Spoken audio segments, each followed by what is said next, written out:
Man. They offered me 30 years to life. And I fought it for 18 years. I went to trial. And they found me not guilty. But it was a twist. But they found me guilty on a lesser charge. On something they never offered me, no time on, no nothing. I don't even know how they come up with it. But since they couldn't get me on what they wanted, they found a loophole. And they got me assault with a deadly weapon. I got attempted murder. I didn't have two weapons, I had one. Why be guilty? Not guilty, that's the weapon. How I get assault with a deadly weapon? He used the gun, the same gun though, so I don't get it. I never got it. But they gave me 16 years with 85%. So I had to do 14. How did it's my first time ever in prison. And that's your first time? I don't know nobody that's been in prison or nothing at this point. And if they have been, I didn't know about it. I didn't have nobody to say, this is what you need to be doing when you go. I didn't have that.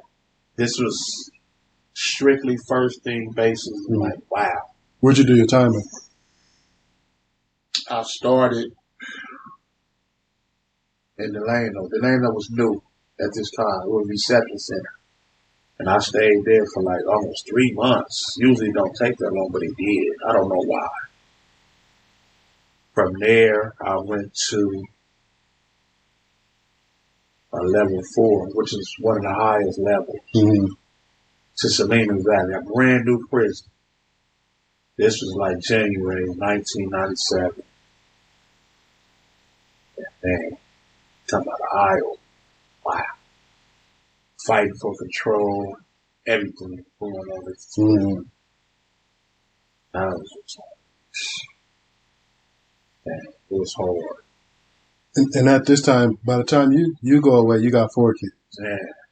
Tell me how that affected your relationship with your kids. My oldest was 7 years old. My second daughter was 5. My son was 3. I had just had a baby in 1994 in November the 5th. But she was 4 months old when I left. 4 months old. You know, at this time, me and their mother wasn't together. But I thought that we had enough between us that I could see the kids, you know, or keep that going because I was always there. I was there the whole time. I took care of everything up until that time. Obviously, I wasn't. I wasn't in the right mindset to have property and stuff like that because, believe it or not, that's how much money I was making. And didn't realize what I should be doing with it. So obviously I had bank accounts and all that, but it wasn't the same. I left money for them, and like I told you just got to use it wisely. It's for you and the kids, nothing else. Use it wisely, and that didn't happen. So it went quick. You know, I wrote them for 7 years straight, and they did nothing.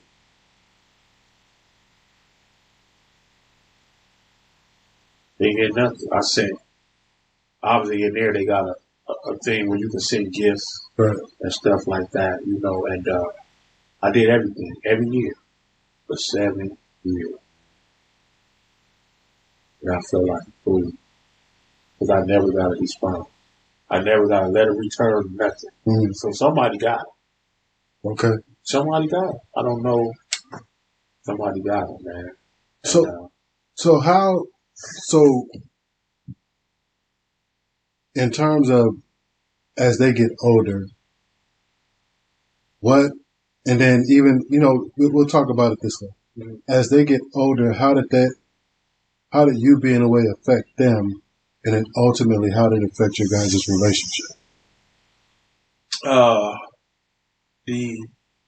was hard because first, let me tell you before when I got sentenced in 1996, I called my dad and I told him, I said, "Look, I don't know, I don't never in my life remember you telling me that you love me, and I don't remember telling you." That's where I started.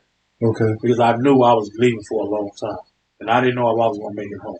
Gotcha. So I need to get this out now because I don't know what's going to happen. And so I told him that, and I said, "I'm going to tell you that I love you right now because I don't know what's going to happen." And he just got quiet. No response, no nothing at this time. I was good with that. Okay. Because I said what I had to say before I move on to my, because really this is like a next journey for me. It's going to be a while. I told him I didn't deserve you. I didn't respect you. And when it's all said and done, I guarantee you I earn your respect. As a son, as a man, everything. I'm going to do that. And that was it. I told him I don't need anything from you or nothing. Don't come up here or anything. You know what I mean? And we going to roll. Okay, now.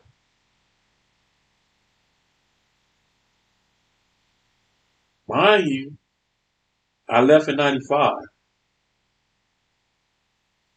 By the time 96, this March 95, I'll never forget, March 21st, 1995. Okay. That's where everything happened.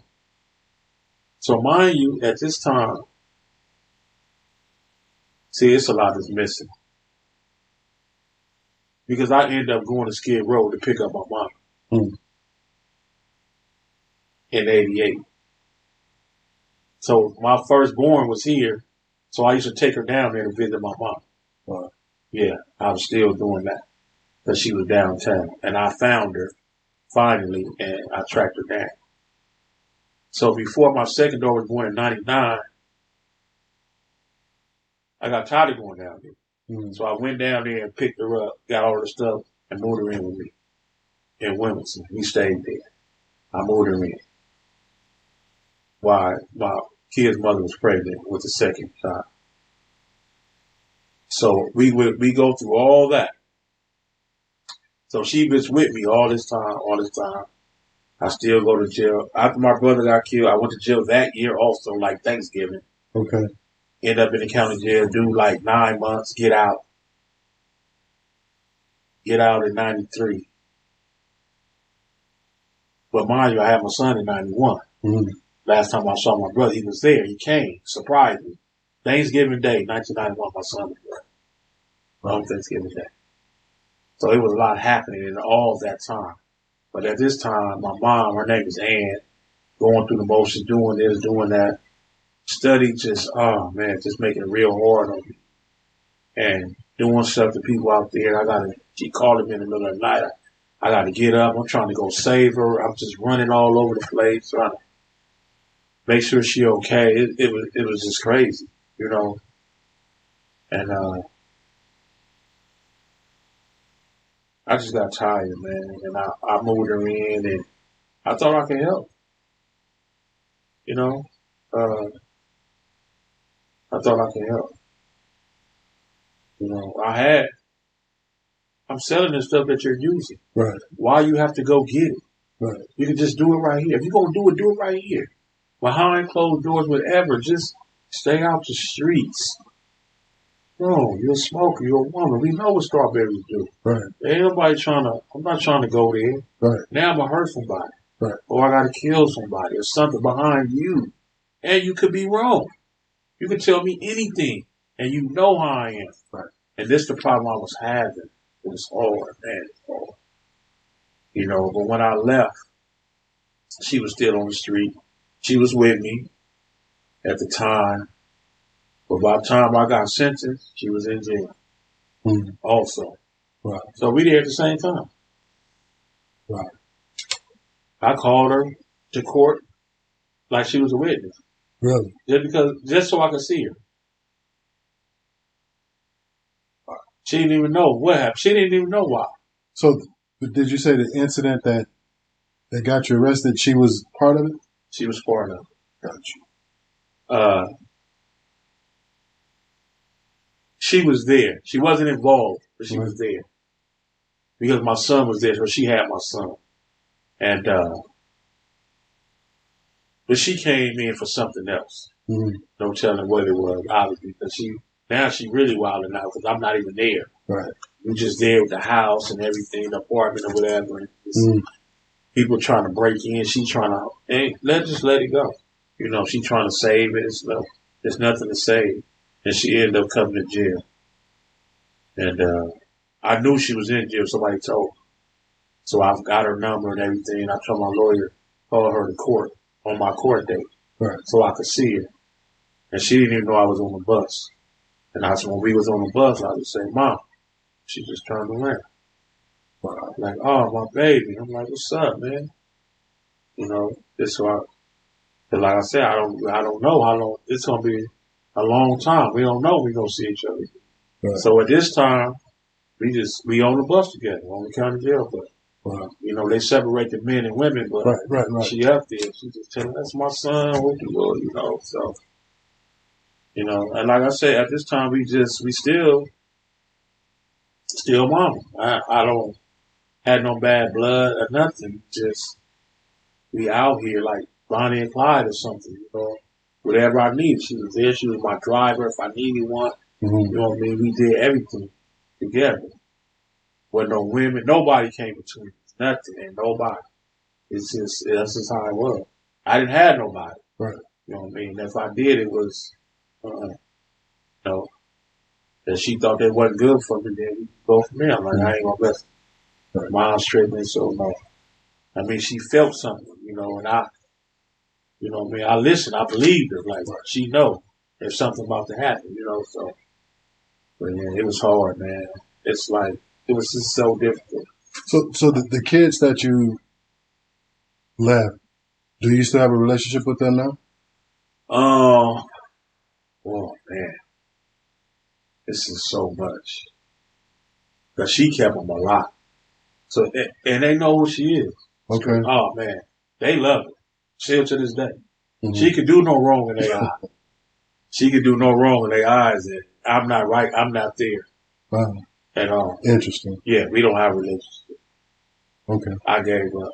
I'm sorry, but I did. Did you try to maintain a relationship?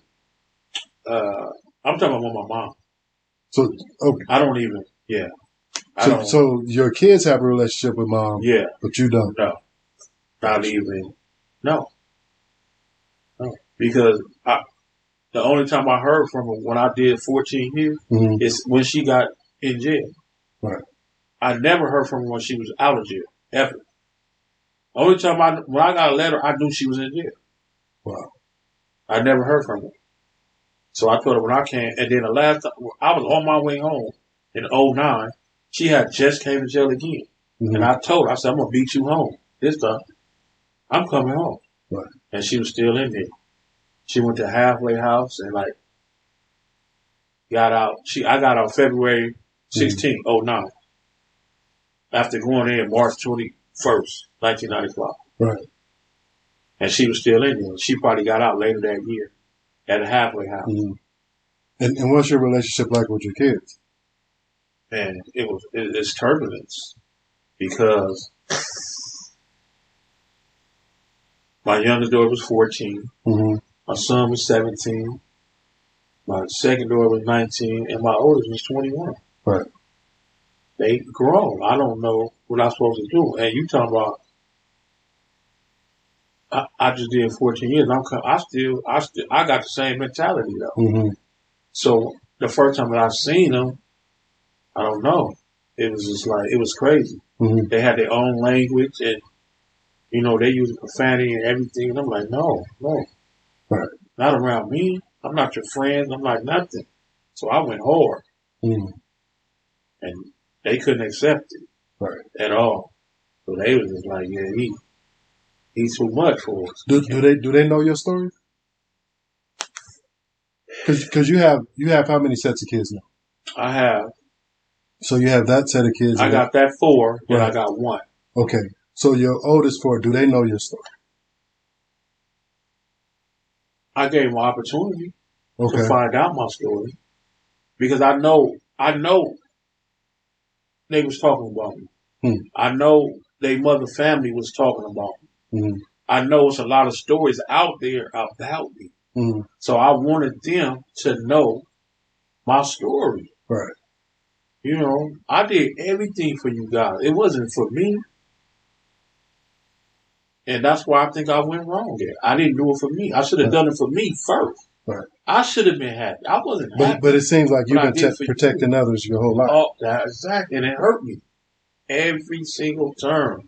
It hurt me. And they never gave me the opportunity, man. And that hurt me. That they didn't, I called them. One at a time. I said, visit me. Take a few minutes out your time and just ask me anything you want. Right. We'll have a forum. First we'll do it individually, then we'll do it together. So everybody can get it all out. Because I know you got a lot of pent up energy. I know. Right. I'm ready to hear that. Because I wanted to get it out the way, just like because at this time, coming home, I have to rebuild. Right. But I can't do both. I just say I can't rebuild my life and then try to rebuild a relationship with you guys. Okay. So listen to what I gotta say. Because I'm going to tell you, I'm going to rebuild my life first, and then I can start with you guys. I can't do both, right. But I got to do this first for me. Remind you, I don't have a high school diploma or nothing. Right. I didn't get the GED because I didn't want it. Okay. I wanted actually a high school diploma, and I said that. Right. I wasn't going to get it in jail. Why I made that decision, I can't tell you, because I don't know if one out trumped the other anyway. You know what I mean? But I wanted to physically say, I went back to school, I walked, they went up there, hey, all that, because I never got to graduate, man. Right. That was in 87. And I did it in 2002. Right. I went back to night school and everything. 7 classes. I couldn't believe it. I was like, oh. And when I left, we needed 2. We needed 10 credits. But all changed. Right. Everything changed. Computers, everything. I couldn't even do the class because I didn't even understand it. Right. I got frustrated. I walked out. Teacher was like, I said, I can't do it. I don't know what a PowerPoint is. What is that? I don't even know where to start. Right. And I couldn't do it. I was frustrated. Right. And you got me in there with 18, 19-year-old kids. I'm 40. My nerves is bad. They acting like what they supposed to do. But I just wasn't, I couldn't do it. Right. So I almost beat up one of them. And she was like, She made me go home. She said, you're different. She was like she was an ex-person that been in the military. What branch, I don't know. But she knew. She said, you can work from home. All you got to do is come here and test. Do your work, turn the work in, come in here and test. That's how I finished high school. Gotcha. She didn't even allow me to come in class no more. Because she saw activity is about to go bad. Right. And this kid, he just kept bumping my chair. He had no excuse. He just, every time he got up, like, God, come on. But they're kids. That's what So, yeah, I did that. Are your kids here in California, your oldest They ones? in Texas. They're in Texas? They in Texas. They was in Idaho. Oh, my God. It was just so much. Why? I don't know. Okay. So they kind of like went to school out there, everything. So I said the only thing I knew was potato. I didn't know nothing about Idaho. Right. How they all got there, whatever, but that's where their mom ended up at with them. And do you think your guys' relationship would ever, like, you would ever have a point to make amends? Yeah. Okay. Support system is so, it's so important. And my sister, in 95, my sister was 17, about to graduate high school. Okay. And we didn't talk for a few weeks. She was hurt by my actions. Right. And I'm telling her, and I didn't hide nothing from my sister. Okay. My sister knew everything about me. I showed her. When I served weed, I showed her how I was doing it. This is what I did. I told her this is how I bought your school clothes. I bought my sister school clothes. When she left at 10, every year she came for the summer, I bought her school clothes. Her school supplies, everything. Right. So my father, you'll never have to, I'll do this from now on. You know, and she was hurt, man. But we fell out bad. Because she just couldn't understand. You know, and I was trying to tell her, like, I can't explain it to you. Because I thought I was doing the right thing. I'm taking care of my family. Right. That's what I'm doing. It might be the way that people want me to do it, but all right, I'm in the streets. I'm selling dope. I'm doing this. I mean, yeah, I don't have a job, but I'm providing for my family. Right. So she couldn't take it. So we fell out for some years. But she graduated, did what she had to do, went to college and everything. You know, sent me an invitation to the graduation out of college. And she came back to California. For me. Right. Got a house, everything. For me. Started bringing my kids up there. For me. I never told her that. Okay. She was the go-between. So the couple of visits that I had with them, she did it. But it was almost like I didn't know them. Because they was standing up there, I was there, but it was no like interaction. It was bad. And it hurt. It hurt, man. Especially my youngest. She had no idea who I was. And they was like trying to like push her. What do you mean by pushing? Like, come over, go, like, that's daddy, go to him. Like, my older days, like, go to him. That's daddy. And she looking like, man, oh man, you talking about, I was like, yeah, don't bring him no more. I couldn't take it. I just couldn't do it. Right. Can't do that. Yeah, I was like, man, I don't know what was gonna happen to me. Right. And I just knew I knew at that time I just had to complete my time. Okay. You know, and I had to change. I had to change. So let's fast forward. Let's fast forward. A couple of questions before we run out of time.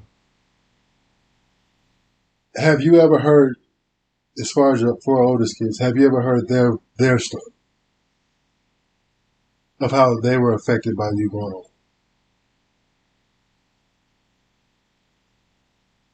No, I haven't. I don't know if they're reluctant to say,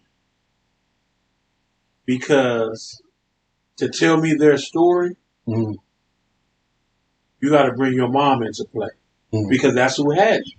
Right. So I don't know if they want to like talk about her like that or whatever. Okay. But I want to, of course I want to know, because I know you've been affected. But I also want you to understand what I'll try to tell them. It's probably more of me in you than her. So a lot what you're going through is because of me. Right. And I can relieve you of that if you give me the opportunity. Right. The anger you have, I have that same anger. Absolutely. But I have the anger that all 4 of you have together can't match my anger. So I'm telling you where you get it from. Right. So when things happen to you, you like, man, why I'm this upset? Because that's the way we are. And we can't control it sometimes. Right. But you have to. That's the only way we're going to make it. And you can deal with it, because I have. Right. And I can show you and tell you how I did that if you're being receptive to this, though. Okay. And if you're not, you're going to struggle in life. And now, man,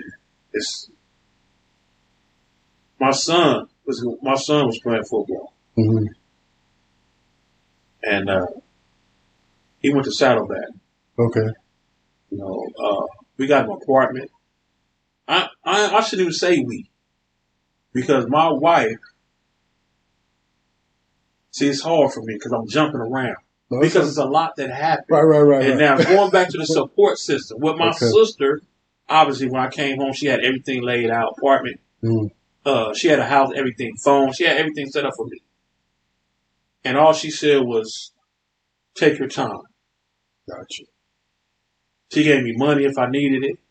And I didn't really run. She had me clothes, everything. Everything was just right there. I didn't have to do anything. I just had to Just try to figure it out. I think you make a good point, and that's probably a whole nother show. Oh, man. Is that support coming out. Oh, my God. And not only needing that support, but not rushing and thinking you're going to come out and go start where you left off. Thank you. Right. Or I'm going to come out here and make $25 an hour. Yeah. Dudes think that. Like when I get home, where your criteria? What do you have to tell somebody you can make $25 an hour? Right. Where are your credentials at? Right. If you don't stop it, I'm not going to work for no 50. You're not going to what? Right. You was working for 35 cents. Right. And you won't come out here and work for $10 because you feel like that's too low for you? Right. See, I didn't have that. Okay. I would have did whatever. Right. And my first job was at an auction. Okay. I made $30 a week. Wow. I was the happiest man on earth because I had somewhere to go. You know what I mean? I got up every morning just because. Right. You know what I mean? Yeah. To this day, I've been out 12 years. I still get up at 3 o'clock in the morning, just like I did in there. Right. It's a program. Right. No, I get you. Whether I'm getting up, cleaning up, or what, I'm up. So, because you're right. There's a lot, but we can go on all day about this. Right. So, two final questions. How did you rebuild your life to where you are now? Because I know you have a great career, you have a family, and so that's the first. How did you rebuild your life? And then lastly, what is it you want people to take from this conversation? This time I'm gonna try to stick to the question because I have so much. It's all good. Okay, it's all good. I rebuild my life. Obviously, my sister is so important in my life. I mean, I took care of her. I mean, all her life. Right. And and it felt like she was repaying me, like she owed me. Okay. But because of her and what she saw in me, and she allowed me to take my time. So when I did go back, obviously the first thing I wanted to do was go get the diploma, and I did that. So that was an accomplishment for me, just for me. It's no big deal to nobody else, but for me it was. And I met my wife, man. I don't even know how it happened, but it was more support. Okay. She was another person that came into my life probably like a year after I've been home, and I told her from the gate what happened, where I just came from, and everything. Right. And I don't know. I ask her to this day, why did you take a chance? Right. What was it? For one, I don't think she believed me. Okay. Because she was a criminal justice major. Right. So what they tell you in school, she didn't believe me. Right. Because they swear after 10 years you're institutionalized. She was just like, it's no way you just did what you did and you act like this. Right. I said, well, I can't.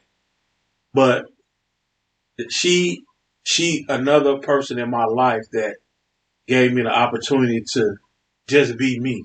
Okay. And not feel like I had to like take care of her or anything, because I couldn't. I didn't have anything. Right. And that's another thing, is beyond me. But me being the type of guy I am, my word is everything. Mm-hmm. And if you there for me, whether we together or not, I'm going to be there for you, because that's what you did for me. And I respect that, because you didn't have to. But through her and a friend of hers, husband, gave me the opportunity to have a career. Gotcha. Something I never thought about in my life in the movie industry. Okay. But through him, he was looking for a guy to come work, and somebody bailed, and he called. He was like, will he work? She was like, will he work? Come on, man. This dude up 3 o'clock in the morning, he need to do something. Right, what I mean? Right. So, yeah. And I went to Universal. Okay. Nope. I went to Technicolor, but it was on Universal lot. So I filled out the application and everything, drug test, but I'm not saying I'm on parole. Drugs, it's nothing. I've been 2 years, on parole. So yeah, that was easy. And that's where it started. And he told me from the get-go, from the jump, he said, I can get you the job, but you got to keep the job. There you go. You know? And I was like, all right. Yeah. He's like, there's nothing else I can do for you but get you in. Right. But you got to stay in. Right. So now you talking about, this is union. Oh, okay. Yeah, this is 724. Local, this is 720. I'm in the 724 union. Gotcha. Laborers of America. Okay. You know what I mean? So I was like, all right. So I had to work 30 days before you could pay an initiation fee and all that. And he kept me working for at least 40. I worked for 45 days straight. Wow. Nice. At $24 an hour. And I blinked like 60 times because I never heard that before. Right. The highest paid job I ever had was probably, what, $550 maybe through an agency back in the day, you know what I mean? So the temp agency. He was like, you fill out the application, they're going to pay you for 8 hours. I said, well, can I just fill out the application every day? And get paid. I could do that every day. That's no problem. So that's why I started, man. And through the union, I worked at Universal. I worked at Warner Brothers. I worked at Sony. Okay. I worked at Culver Studios. You know what I mean? It's just, it was crazy. I had never been in Hollywood in my life. Right. But everything is out there. That's what everything is. You know, and then I got to Disney, man, in 2014. Okay. You know, it was like by accident, but I ended up there. Don't matter. And it worked. Don't matter. And now it's 7 years later, man, I've been in union, 11 years now? Okay. You know what I mean? So the benefits, retirement plan, all that, something I still learned that. And going back to the support system, my wife now, was a girlfriend at the time, she taught me. So I actually was getting schooling because I didn't know about insurance, life insurance, nothing like that. Right. You know, because all of it sounds good when they tell you, but it ain't, because you can be paying something and not get nothing. You know what I mean? Because of what you choose. Right. And she taught me that. So that changed my life. And she was patient with me and everything. Like I said, I owed her a lot. She won't say that. She would never feel like she did anything. But because of her, I'm where I am today. And I have grown since. Absolutely. So, you know, outside of that, I've been trying to work with my kids. I talk to them. So my oldest is 33. Then 31. Then my son is 29. So I got a relationship with those two. You know, they finally called me and we went through some stuff and we talked and we got it out. We hashed it and I text every day. Who did? So now that young one, you're not ready yet. Still got time, bro. Got time. So first of all, I want to thank you for coming on the show and being so transparent. But before we end it, anything you want the people to know? Like, what do you want people to take away from this conversation? You know, being a black man in America, you can change your life. I just want people to understand that we all have struggles. We all go through our own situation, and there's no reason to give up. You, yourself, as an individual, have to make that change. Ain't nobody make it for you. Right. If you're not willing, there's nothing nobody can say or do to make you do it. You have to want that. Right. You know, and everything is not going to come overnight. If you don't have the patience and the right mind and the attitude, because all that works in hand. And we are known as being an angry individual. And when we get to a point, we don't want to do anything. Right. We'll take a step, but we'll just stop. Right. We'll shut down. And we can't do that. Because you always got some people that you can help anybody, whether it's just walking down the street and say hello. Right. How you doing today or whatever it may be. Anything, any kind word, help today. And just know that, you know, you can move on. Anybody can move on. You know, I think I got one of the toughest situations in life, but I'm sure it's a whole lot of people out there that had it tougher than me. Right. And I just want them to know if they just don't ever give up. Right. You know what I mean? And if you see me, you know what I mean, you need an encouraging word or whatever, you can get that. I text 25 to 30 people every day just to say good morning. Wow. Because I don't know how their day gonna go. Right. You know, and I just want them to know that out here cares. Right. You know what I mean? From New York to Atlanta, you know what I mean? I hit these people, right? And when I don't, they got something to say. Like, man, what happened?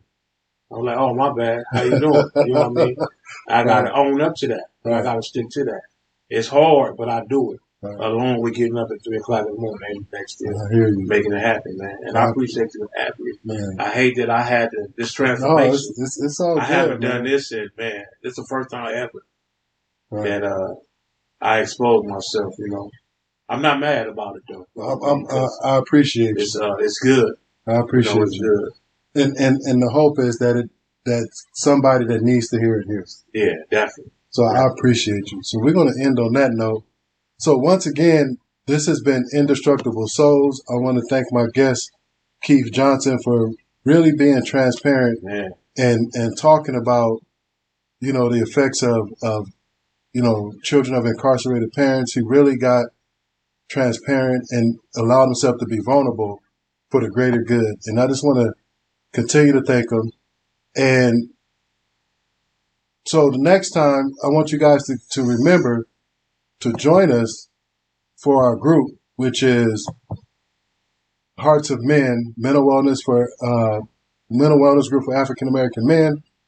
Moving forward together. It meets every Wednesday night at 7 o'clock over Zoom. And you can check me out at Beauregard Therapy. And this has been Indestructible Souls. Reach out to my man Keith and really let him know how you feel about his story. Give him some encouraging words, and we appreciate you. Yeah, thank you for having me. Thank you. Not a problem. And we're out. So when you went away, you did how much time? Yeah.